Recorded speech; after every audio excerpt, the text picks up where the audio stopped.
Chaque être humain se réveille chaque matin avec un fardeau invisible, inquiétude, souvenirs douloureux, crainte pour l'avenir.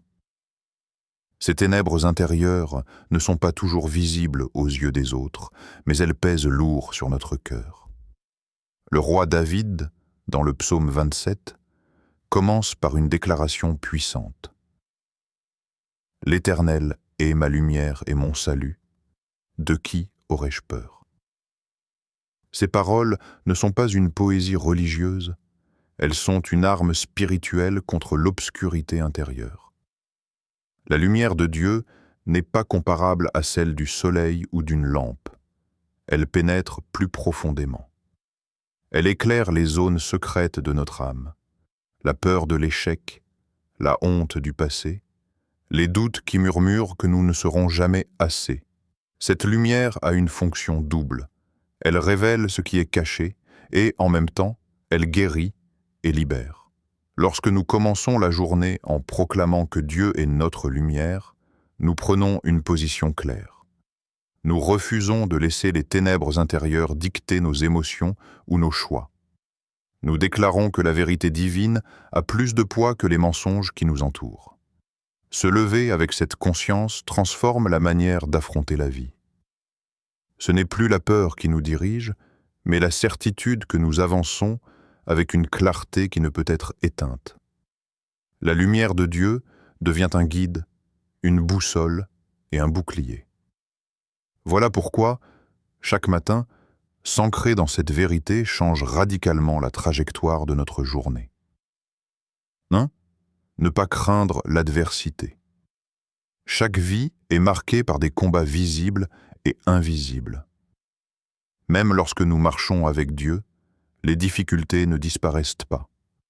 Critiques, injustices, épreuves financières, maladies ou solitudes imprévues. Pourtant, le psaume 27 nous enseigne une vérité fondamentale. La victoire ne consiste pas à éviter l'adversité, mais à garder la certitude que Dieu demeure présent au milieu de la tempête.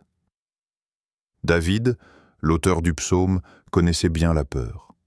Roi puissant mais souvent traqué, il avait vu des armées se lever contre lui, il avait ressenti l'abandon de proches, et il avait connu les menaces qui surgissent même quand on est oint par Dieu. Mais au lieu de céder à la panique, il a choisi de regarder au-delà du danger immédiat. Sa confiance ne reposait pas sur la faiblesse ou la force de ses ennemis, mais sur la grandeur de celui qui marchait à ses côtés. C'est là un enseignement crucial pour nous. L'adversité ne doit pas nous faire trembler. Elle doit nous rappeler qui est notre véritable appui. Nos propres forces sont limitées, mais celles de Dieu ne connaissent ni fin ni défaite.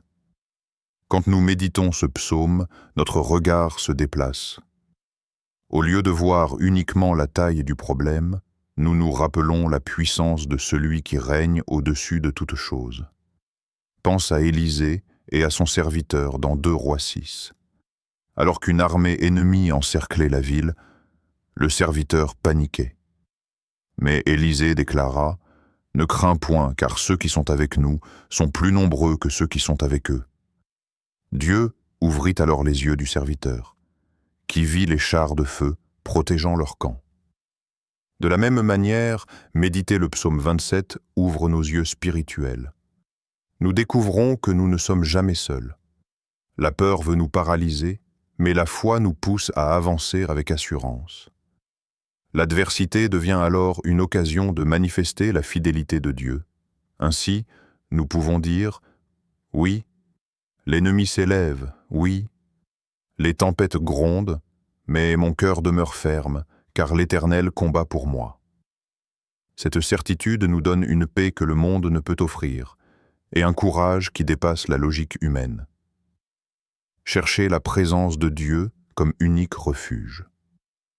Au cœur du psaume 27, David exprime un désir ardent. « Je demande à l'Éternel une chose, que je cherche ardemment, habiter toute ma vie dans la maison de l'Éternel, pour contempler sa magnificence et admirer son temple. » Ce verset révèle quelque chose d'extraordinaire.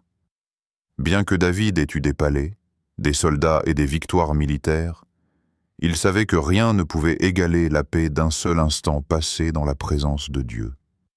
C'est là un secret puissant. Le refuge ultime ne se trouve pas dans nos possessions, nos relations ou nos stratégies humaines, mais dans l'intimité avec le Créateur. Le monde nous pousse à chercher la sécurité dans ce qui est matériel. Argent, diplôme, influence, stabilité sociale. Mais la vérité, c'est que tout cela peut vaciller en un instant. La présence de Dieu, elle, demeure inébranlable.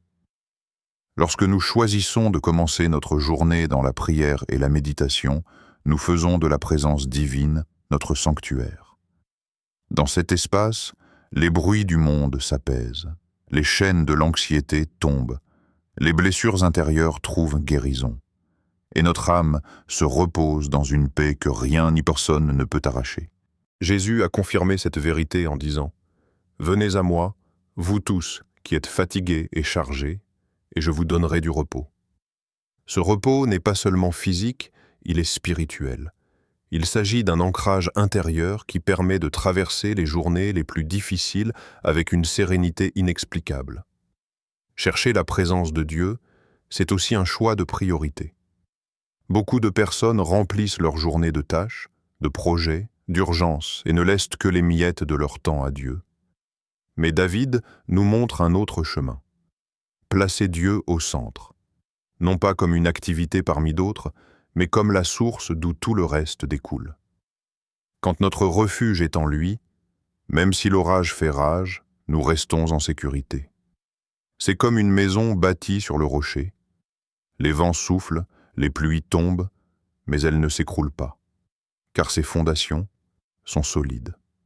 Ainsi, méditer le psaume 27 chaque matin, c'est déclarer « Seigneur, je choisis de demeurer en toi, car en ta présence je trouve le repos, la sécurité et la vraie victoire. » Ce refuge invisible devient alors notre force visible, jour après jour.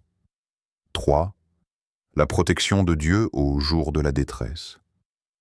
Chaque être humain traverse des jours où tout semble s'effondrer.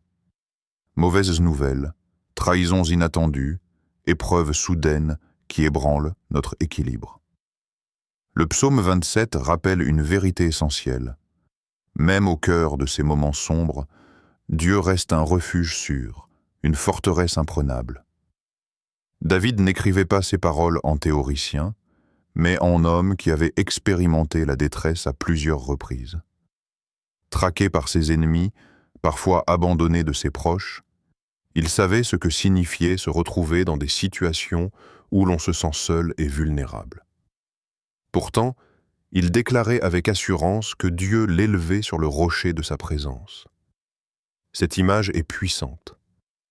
Un rocher est stable, inébranlable, insensible aux vagues qui le frappent. C'est exactement ce que devient la présence de Dieu pour celui qui s'y réfugie.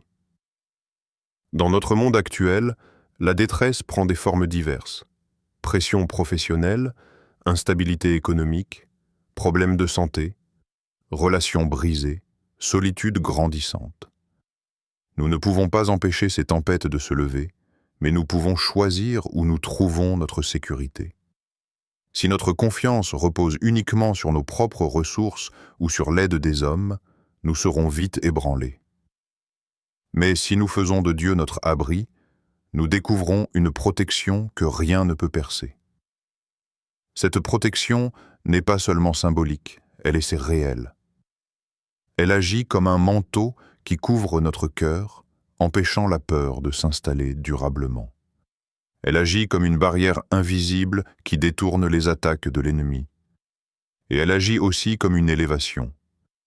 Dieu ne nous cache pas seulement, il nous place au-dessus des circonstances pour que nous les voyions avec ses yeux.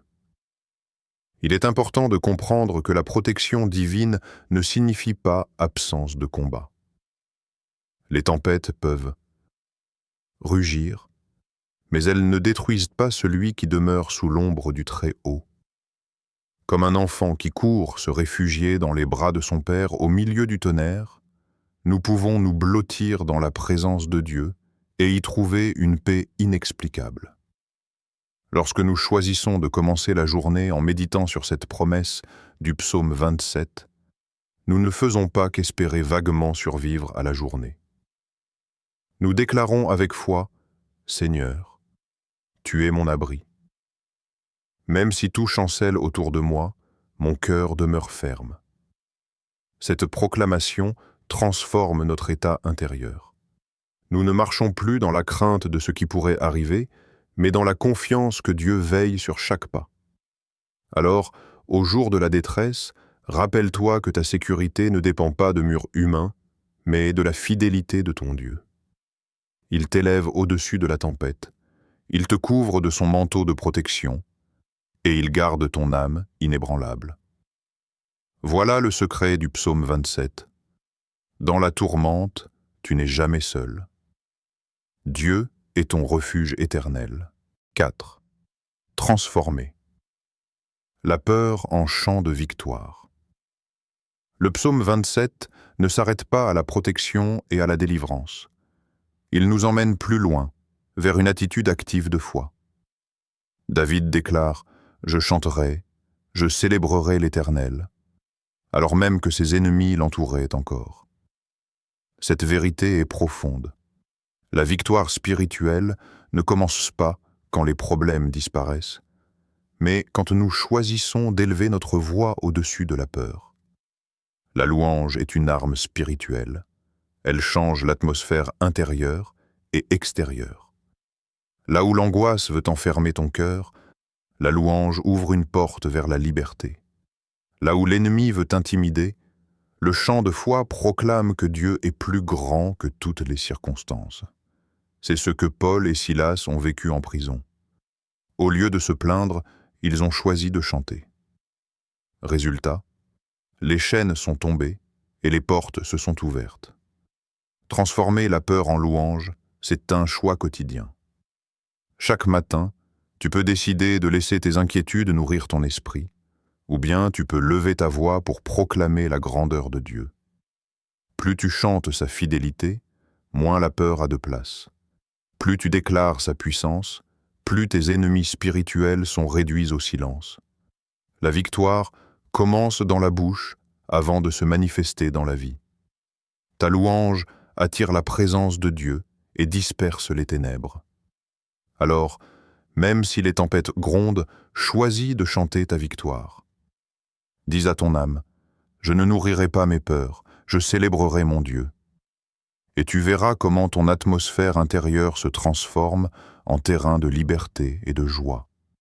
Si ce message t'a touché et que tu veux continuer à grandir dans la foi chaque jour, je t'invite à t'abonner dès maintenant à cette chaîne. Ici, tu trouveras des prières puissantes, des méditations bibliques et des messages d'encouragement pour affermir ton cœur dans la présence de Dieu. Active aussi la cloche de notification pour ne rien manquer et commencer chaque journée guidée par la parole. Et surtout, n'hésite pas à partager cette vidéo pour semer la lumière autour de toi. Ensemble, marchons dans la victoire que Dieu nous offre.